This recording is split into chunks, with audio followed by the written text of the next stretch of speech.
Welcome to Life, bringing you insight and experiences into love, relationships, and fertility with a focus on enjoying life and moving forward. On today's podcast, we'll be speaking about Resolve.org, the National Infertility Organization, one of the largest repositories of fertility information in the United States, if not the world. And we're here with their Chief Engagement Officer, Betsy Campbell.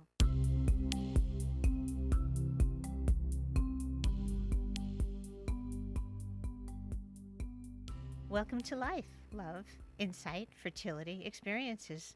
I'm here with Betsy Campbell, Chief Engagement Officer at Resolve.org, which is actually Resolve, the National Infertility Organization. I'm so happy to be able to share information about Resolve and the scope of services they provide in terms of resources that range from medical to financial and supportive, as well as their affiliations and legislations, and of course the origin of how they came to be. Welcome, Betsy, and thank you for being here today. Oh, thank you, Lori, for having me. Would you like to start with the origin of Resolve? Sure. Great. As you said, Resolve is the National Infertility Association. It was founded in 1974 by Barbara Eck, a nurse who was experiencing her own infertility. She felt isolated, as so many do, but knew that others must be going through the same thing, and formed the first Resolve support group around her kitchen table. So that was 45 years ago, and Resolve's mission remains the same, to provide support, education, and advocacy on behalf of the family-building community. That's really amazing, because 45 years ago, nobody talked about infertility. I mean, people are shy to talk about it today.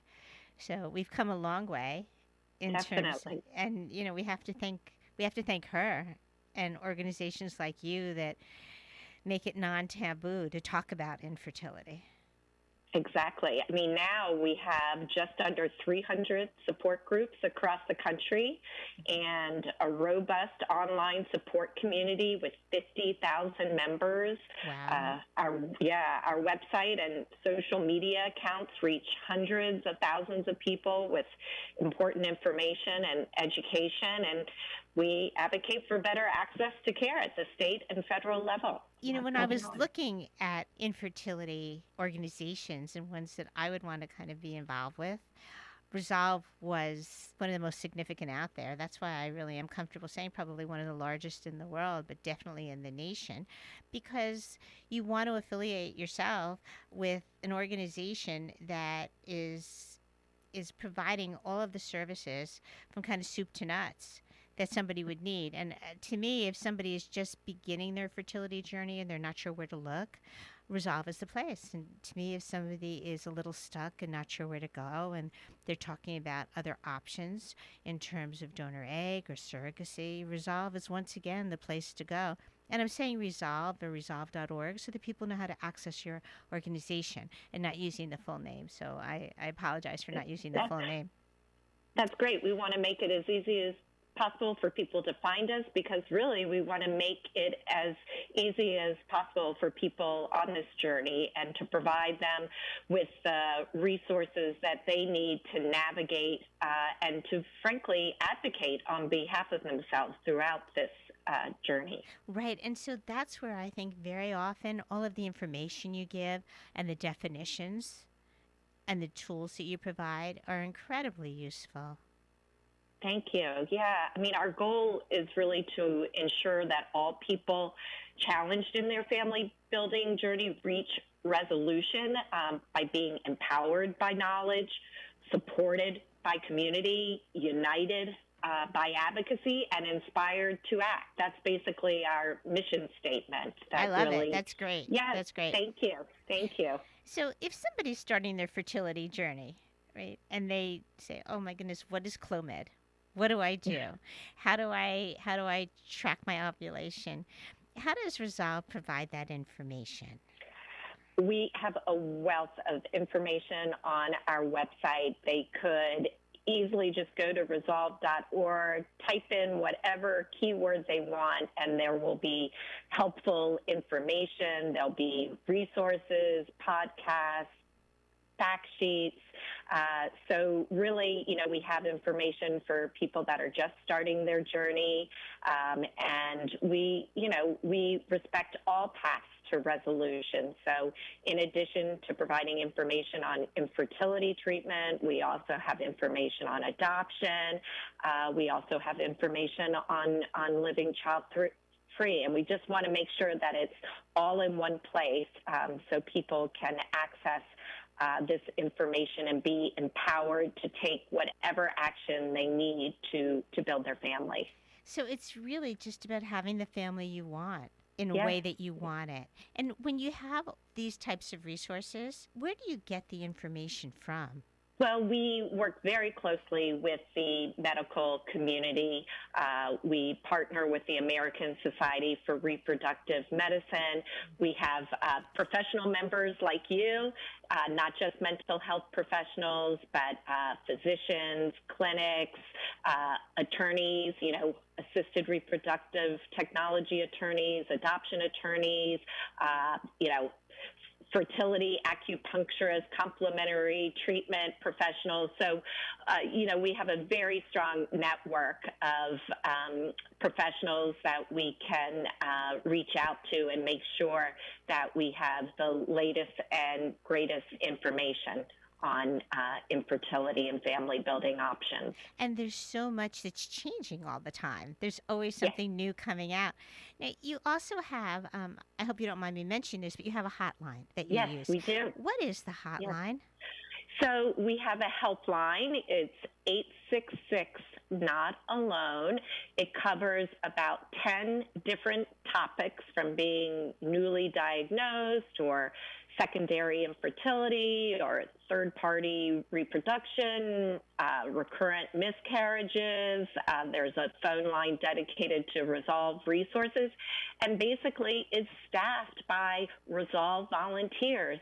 These are people who have been in basically the same shoes as the people who are calling, and who can share information that was helpful to them, that's available on Resolve, but also just be a friendly voice on the end of the phone who knows and can relate to what you're going through.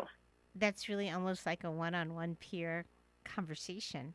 Yes. And possibly Yes. they could give you direction on where to look for information that you're not sure about, or Exactly. some of the research that's going on. Absolutely. Yeah, Absolutely. and that's really helpful. So when I look at your site and I see kind of the depth and the breadth of the information, it's vast, really, but all very targeted. And so the fact that you're able to say that it's all coming from the medical community is important. So your affiliations you mentioned with the medical community, what are the affiliations? How does that work? Well, basically, Resolve believes our voices are stronger when we partner with others. So we're working to make our community stronger and our voices heard. So we partner with the American Society for Reproductive Medicine and their physicians and other professionals on improving access to care. We work closely with the Alliance for Fertility Preservation to help cancer patients and others at risk of medically induced infertility preserve their fertility.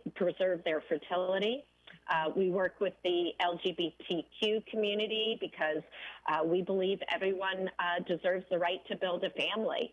So we lead and participate in several advocacy coalitions, including the Fair Access to Fertility Treatment Coalition, the Coalition to Protect Parenthood After Cancer, and the Protecting Modern Families Coalition. So basically, we're working to bring the community together to ensure that our voices are heard. And how do you do that when you bring them together to make sure that the voices are heard?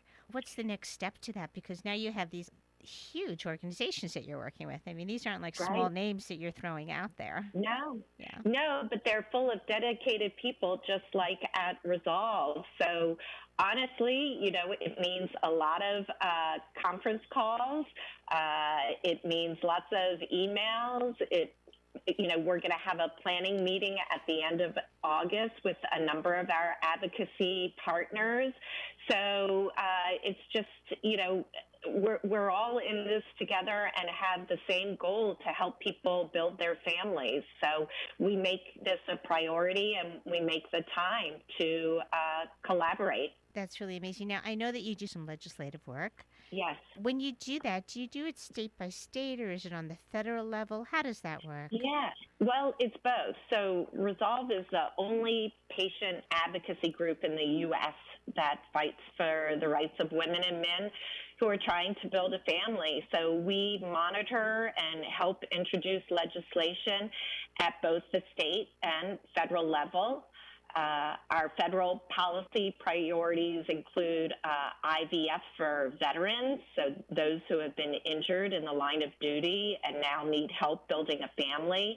We also have legislation to promote insurance coverage for IVF and fertility preservation.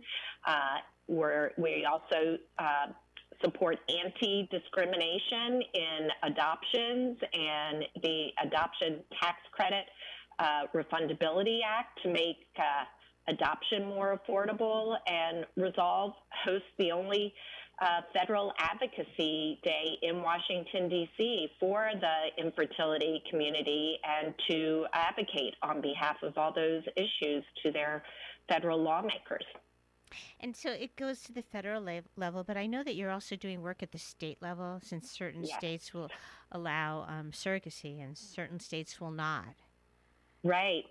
So at the state level, in 2019 alone, we have tracked 64 bills in 31 states, another record-breaking year. This includes legislation that would, thank you, I know, keeping up with it all, it's never dull. Right. And, this includes legislation that would help the family building community, such as insurance coverage for IVF and fertility preservation, or as you mentioned, making sure all family building options are accessible, such as gestational surrogacy.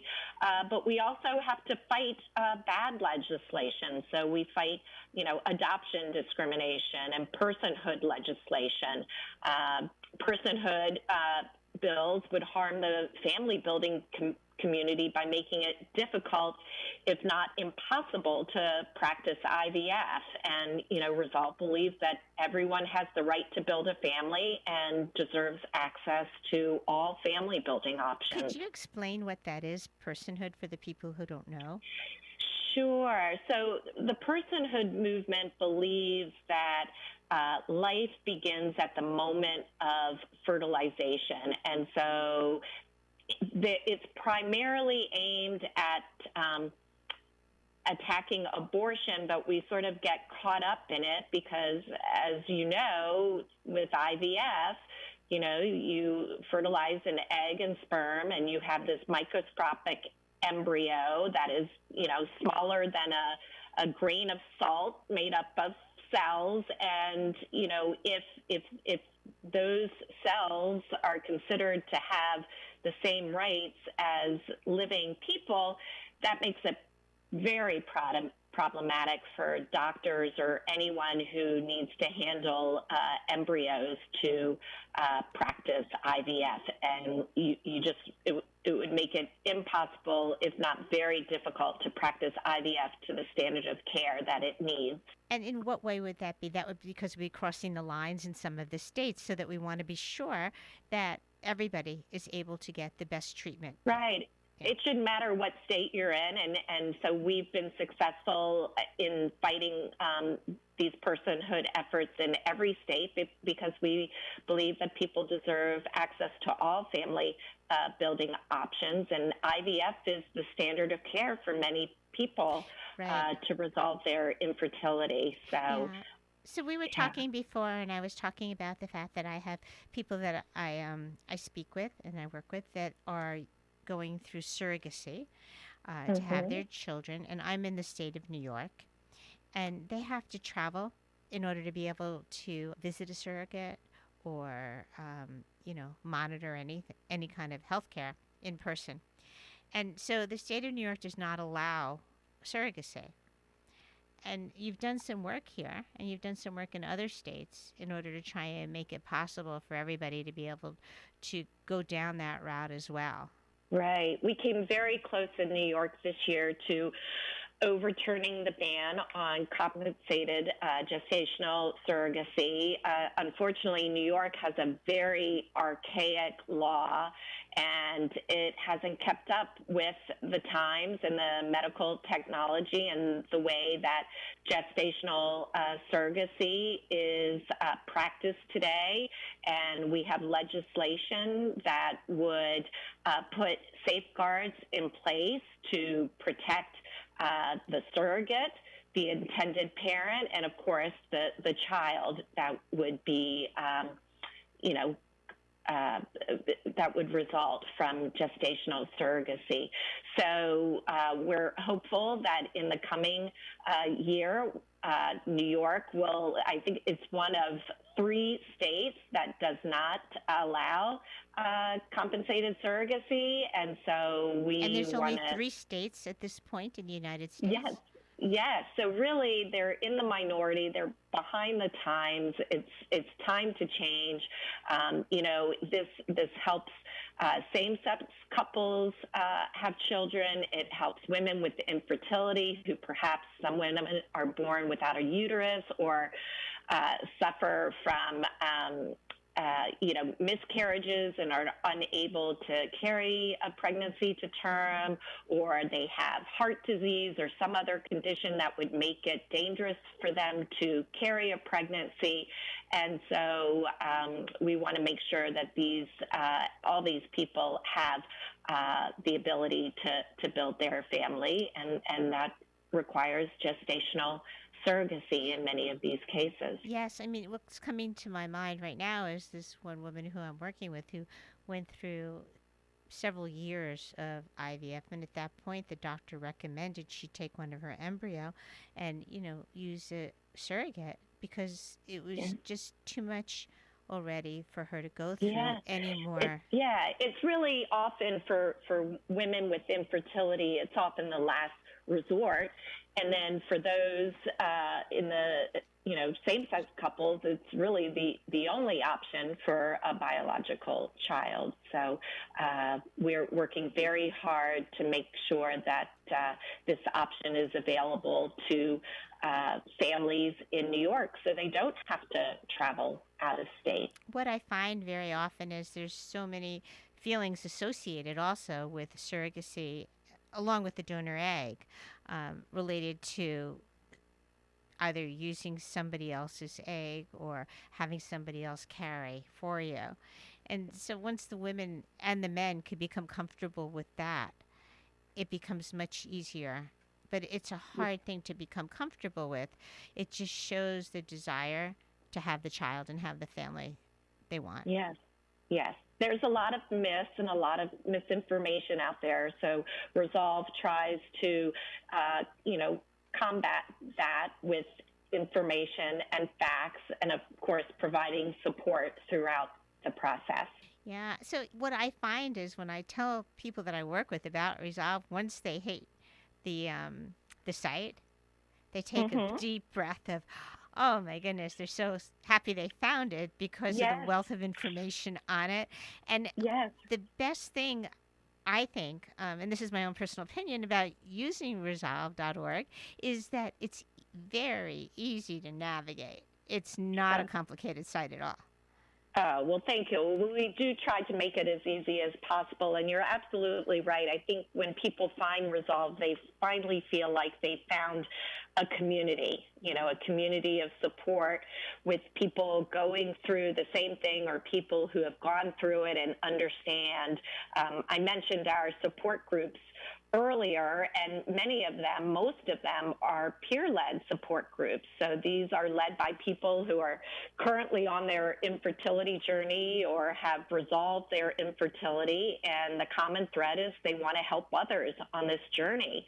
And the beauty of these peer groups is being in the same room with other people who get it. It removes the isolation, it reduces the stigma, it provides a sense of community. And I think people instantly feel that when they, visit our website as well. I think so. I have groups that I have listed on resolve.org, and the ones that I've been fortunate enough to lead, I find that every group I run, there's this release that goes on for the women. I haven't run one yet just for men, although I would like to. But there's a Mm-hmm. release that goes on, more of a emotional deep breath, just to Mm-hmm. be in a space where you feel safe to say what it is you're thinking and Exactly. comfortable. And I find it regardless of the type of fertility treatment somebody is seeking. So whether if they're just starting off with IVF or they're going the donor egg and surrogacy route. That's very true. It's very true. I think, there's more that connects us that we have in common going through this journey, rather than, yes, there are different paths to parenthood, but often the feelings are the same. And, we just want to make sure that people have the support they need and they have the information that will empower them to take action. Right. Well, thank goodness for that kitchen table support group that started 45 years ago. Yes, yes. We have to be grateful for that. Well, Absolutely. Betsy, thank you so much for coming on. I'm not sure if there's something else that you'd like to share today with everyone. Well, thank you, Lori. I just appreciate your raising awareness about Resolve. Really, our goal is to ensure that all people who are challenged in building a family find their resolution, and we want to be there with them every step of the way at resolve.org. So thank you very much. Well, thank you. And if somebody wants to get a hold of somebody at Resolve as a contact, what would be the best way Mhm. to do that? The best way would be to reach out to info@resolve.org, and your email will be forwarded to a real person who can help you. So again, that's info@resolve.org is the email, and then you can also go to resolve.org and do contact us. So Fabulous. Thank you so much. And of course, if thank you, anybody Lori. would like any additional information, please feel free to contact me at lorimetz.net. And thank you again, Betsy. Thank you very much.